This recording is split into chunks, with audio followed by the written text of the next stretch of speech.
Subject: Design of machine elements. Practical number 7. Aim: to study about design of leaf spring. In order to have an idea of working principle of leaf spring, let us think of the diving board in a swimming pool. The diving board is a cantilever with a load. The diver at its free end, the diver initiates a to and fro swing of the board at the free end and utilizes the spring action of the board for jumping. A diving board basically is a leaf spring. The leaf springs are widely used in suspension system of railway carriages and automobiles, but the form in which it is normally seen is laminated leaf spring. The cantilever beam type of leaf spring for the same leaf thickness as leaf of the uniform width B, case 1, and leaf of width which is uniformly reducing from B. Case 2 is considered from the basic equation of bending stress sigma max and deflection sigma max. The maximum stress and tip deflection can be derived. For case 1, uniform width sigma max is equal to 6 FL upon BH square.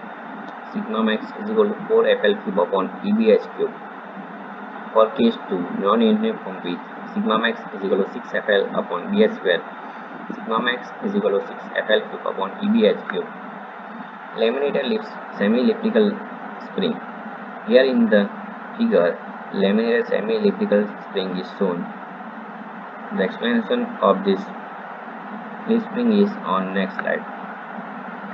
The previous figure shows a laminated semi-elliptical spring. The top leaf is known as the leaf. The eye is provided for attaching the spring with another machine. Remember, the amount of bend that is given to the spring from the central line passing through the eyes is known as camber. The camber is provided so that given the maximum load, the deflected spring should not touch the machine member to which it is attached. The camber shown in the figure is known as positive camber. The central clamp is required to hold the leaves of the spring. However, the bolt holes required to engage the bolts to clamp the leaves weaken the spring to some extent. Rebound leaves help to share the load from the master leaf to graduated leaf. Materials for leaf spring. Materials for leaf spring are not as good as that for the helical spring.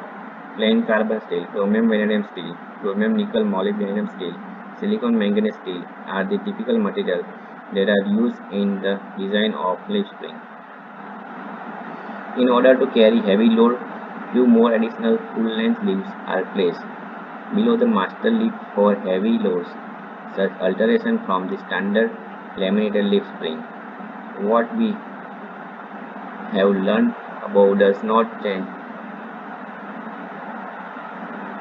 the stress value, but deflection equation requires some correction. Sigma max is equal to delta C. Delta max is equal to delta C Q FL cube upon E and B and H cube, where correction in deflection delta C is given as delta C is equal to 1.0 minus 4m plus 2m square in bracket 1.5 minus log m upon 1 minus m whole cube, where m is equal to nf by n. Nf is equal to number of full length leaves. N is equal to total number of leaves in the spring. Thank you.